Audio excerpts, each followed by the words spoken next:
اعوذ باللہ من الشیطان الرجیم بسم اللہ الرحمن الرحیم واتخذوا من دون اللہ آلہۃ، اور انہوں نے اللہ کے سوا اپنے لیے آلہہ گھڑ لیے ہیں، اختیار کر لیے ہیں، بہت سے معبود جو ہے تراش لیے ہیں، لعلہم ینصرون، شاید کہ ان کی مدد کی جائے، شاید یہ اللہ کے ہاں کام آ جائیں، شاید اللہ کے ہاں سفارش جو ہے ان کی وہ ہمیں بچا لے۔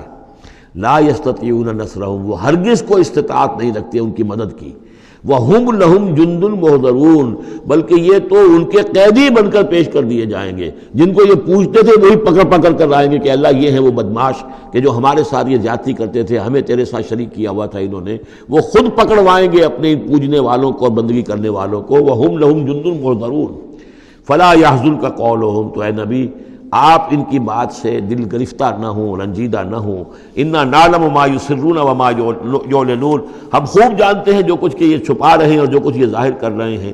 اَوَلَمْ يَرَ الْإِنسَانُ أَنَّا خَلَقْنَاهُ مِن نُطْفَةٍ فَإِذَا هُوَ خَصِيمٌ مُبِينٌ، تو کیا انسان نے دیکھا نہیں کہ ہم نے اسے بنایا ہے ایک قطرے سے، ایک بوند سے۔ فَإِذَا هُوَ خَصِيمٌ مُبِينٌ، اب یہ بن گیا ہے جھگڑالو، ہم سے جھگڑ رہا ہے، ہماری آیات پر اعتراضات کر رہا ہے، ہمارے نبی سے جھگڑ رہا ہے۔ فَإِذَا هُوَ خَصِيمٌ مُبِينٌ وَضَرَبَ لَنَا مَثَلًا، ہمارے بارے میں تو مثالیں بیان کرتا ہے، اعتراضات کرتا ہے، کیسے دوبارہ پیدا ہو جائے گا، کیسے اللہ پیدا کر دے گا دوبارہ جبکہ ہماری ہڈیاں گل سڑ کر بالکل جو ہے منتشر ہو جائیں گی۔ وَنَسِيَ خَلْقَهُ، اپنی پیدائش کو بھول گیا ہے۔ قَالَ مَن يُحْيِي الْعِظَامَ وَهِيَ رَمِيمٌ، بہت کہتا ہے کون ہے جو زندہ کر دے گا ہڈیوں کو جبکہ وہ بالکل بوسیدہ ہو چکی ہوں گی۔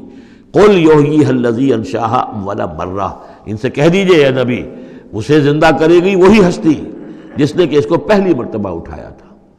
وہی دلیل جو بارہ میں نے عرض کیا ہے کہ پہلی مرتبہ بنانا اور پیدا کرنا، پہلی مرتبہ کسی کام کرنا جو ہے مشکل ہے یا دوسری مرتبہ۔ قُلْ يُحْيِيهَا الَّذِي أَنشَأَهَا أَوَّلَ مَرَّةٍ، کہہ دیجئے ان سے کہ اسے زندہ کرے گا وہ کہ جس نے ان کو پہلی مرتبہ پیدا کیا تھا۔ وَهُوَ بِكُلِّ شَيْءٍ عَلِيمٌ، اور وہ ہر چیز کا مکمل علم رکھتا ہے، کون کہاں ہے، کون کہاں دفن ہے، کس کے اجزاء کہاں کہاں منتشر ہو گئے ہیں، اس کے علم قدیم کے اندر اور علم کامل کے اندر تمام چیزیں محفوظ ہیں۔ الذی جعل لکم من الشجر الاخضر نارا، جس نے تمہارے لیے ہرے درختوں سے آگ پیدا کر دی۔ اس کے دو معنی ہیں، ایک تو یہ ہرے بھرے درخت ہوتے ہیں، انہی کی لکڑیاں ہیں، سکھا کر اس میں سے آپ آگ جلاتے ہیں تو آگ نکلتی ہے، اور ایک یہ بھی ہے کہ بعض درخت بھی ایسے ہیں، بانس کا درخت ہے اس کے اندر بھی رگڑنے سے آگ پیدا ہوتی ہے۔ اسی طریقے سے کچھ اور بھی صحراؤں کے اندر خاص طور پر اللہ تعالیٰ نے کچھ اس طرح کی چیزیں پیدا کی ہیں کہ وہاں پر بوقت ضرورت لوگ جو ہیں ان سے آگ کو پیدا کر لیں۔ مرخ اور عفار نامی کچھ پودے ہوتے تھے عرب میں کہ جن سے آگ جو ہے پیدا کی جا سکتی تھی۔ الذی جعل لکم من الشجر الاخضر نارا، جس نے کہ ہرے درخت سے تمہارے لیے آگ پیدا کر دی۔ فاذا انتم منہ توقدون، تو تم اس سے آگ سلگاتے ہو۔ اولیس الذی خلق السماوات والارض بقادر علی ان یخلق مثلہم، تو کیا بھلا وہ ہستی جس نے آسمان اور زمین بنائے وہ اس پر قادر نہیں ہوگی کہ ان جیسی مخلوق دوبارہ پیدا کر دے۔ علی ان یخلق مثلہم، یہ ذرا نوٹ کیجئے یہاں پر، ہمیں جب دوبارہ پیدا کیا جائے گا تو بے نہیں یہ جسم نہیں ہوں گے، اس جیسا جسم دیا جائے گا، مثل، یہ کئی مرتبہ قرآن میں آئے گا، اور اس کی بات جو توجیہ جو سمجھ میں آ جائے گی آپ کے آسانی سے کہ میرا یہ جسم جو ہے یہ بھی مسلسل بدل رہا ہے، میری کھال کے اوپر سے سیلز اتر رہے ہیں، نئے بن رہے ہیں، میرے خون کے جو خلیات ہیں ریڈ اور وائٹ بلڈ کارپسل وہ مرتے جا رہے ہیں اور بن رہے ہیں۔ تو گویا کہ جو کچھ میں آج ہوں 10 برس پہلے وہ جسم میرا نہیں تھا، وہ جسم جو ہے وہ ختم ہو چکا ہے، اس کی جگہ نیا جسم بن چکا ہے، اور اس جسم کے اندر جو تغیرات آ رہے ہیں، جوانی میں اس کی کچھ کی کیفیت اور تھی، بڑھاپے میں اور ہے، تو بے نہیں یہ جسم نہیں ہوگا بلکہ اس جیسا جسم دیا جائے گا کہ جیسے جسم سے ہم نے نیکیاں یا بدیاں کمائی ہیں اسی طرح کے جسم کے ذریعے سے ہمیں اس کا بدلہ دیا جائے گا۔ تو یہ مثلہم ہے، الی یخلق مثلہم، ان جیسے انسان پیدا کر دے۔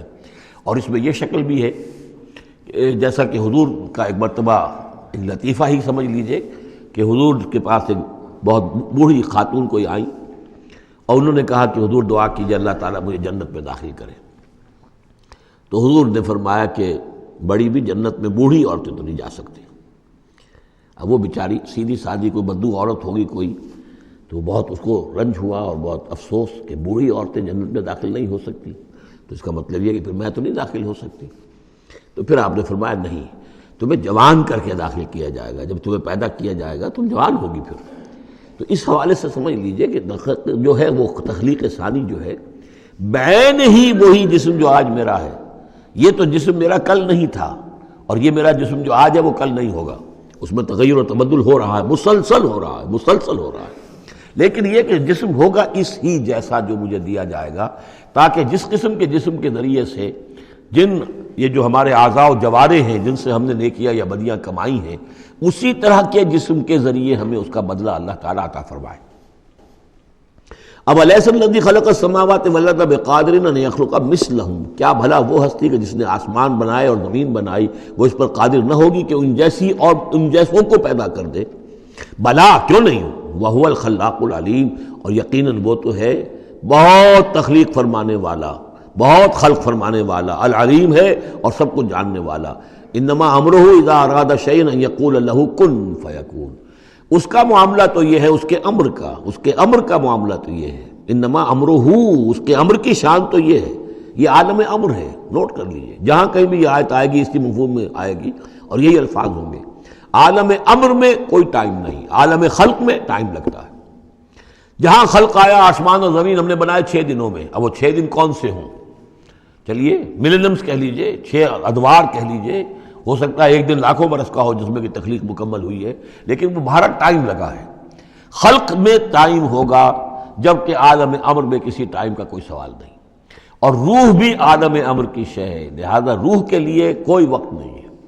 روح جو ہے وہ آنے واحد میں یہاں اور آنے واحد میں وہ اللہ تعالیٰ کے قریب، اور وہ جیسے کہ فرشتے کا معاملہ ہے، جبرائیل آنے واحد میں یہاں اور آنے واحد میں عرش کے قریب ہوں گے. کوئی ان کے لیے ٹائم ہے ہی نہیں، عالم امر میں وقت نہیں ہے.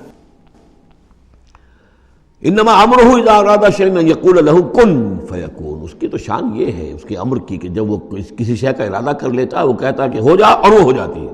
فسبحان الذی بیدہ ملکوت کل شیء، تو بڑی بابرکت ہے وہ ذات جس کے ہاتھ میں ہے، جس کے قبضہ قدرت میں ہے ہر شے کی حکومت، ملکوت کل شیء، ہر شے کی حکومت، ہر شے کا اختیار. وَإِلَيْهِ تُرْجَعُونَ، اور اسی کی طرف تم لوٹا دیے جاؤ گے. صدق اللہ العظیم.